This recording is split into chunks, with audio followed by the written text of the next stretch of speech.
Um outro assunto que eu gosto bastante de falar é o sulfato de magnésio, que é muito interessante e a gente tem muito pouca coisa, muito pouco relato, muito pouco trabalho falando sobre o sulfato de magnésio na medicina veterinária, que não é um agente nada novo, é um íon aí, utilizado desde, aí tem as primeiras descrições desde 1916. Na medicina, na espécie humana, se usa muito mais, há bastante tempo como adjuvante anestésico e apresenta uma ótima ação de analgesia e algumas modulações e situações que a gente vai falar um pouquinho agora. Já começando, todo mundo pergunta qual que é a dose, qual que é a dose que você usa? Em cães, a gente também usa a mesma dose. Nos trabalhos que a gente tem, na literatura, na revisão que a gente tem de sulfato de magnésio nessa espécie, a gente tem ali ao redor de 30 a 140 mg por quilo em bolos. Essa variação é grande, a variação é essa variação que a gente tem de dose para utilizar na espécie canina, as poucas coisas descritas que existem. Ele é um fármaco que possui uma grande DL50, uma dose bastante segura para se utilizar nas várias espécies. Então é aceitável que haja essa variação aí de dose sem grandes complicações dos nossos pacientes. Claro que a gente tem uma certa parcimônia a utilizar em algumas situações. Infusão contínua após a dose de bolos em torno de 1,33 a 2 mg por quilo por minuto para se fazer a manutenção da concentração plasmática desse fármaco. Algumas situações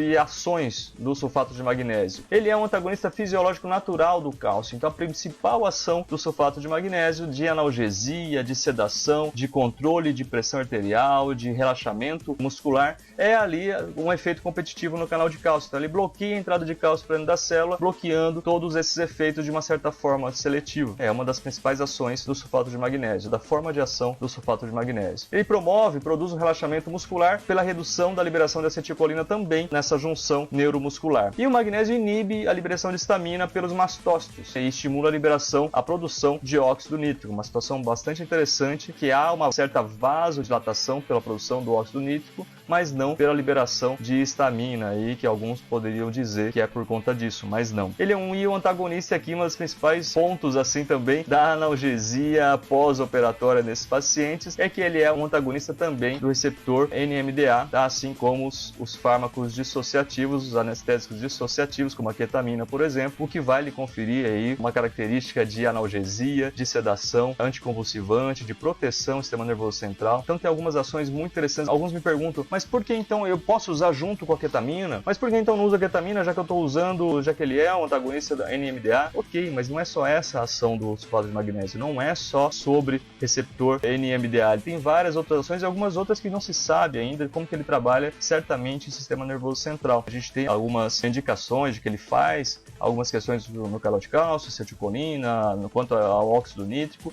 mas não se sabe totalmente quais ações em sistema nervoso central quando a gente faz a reposição, mas sabe sim que ele tem uma grande ajuda quando se faz então essa reposição.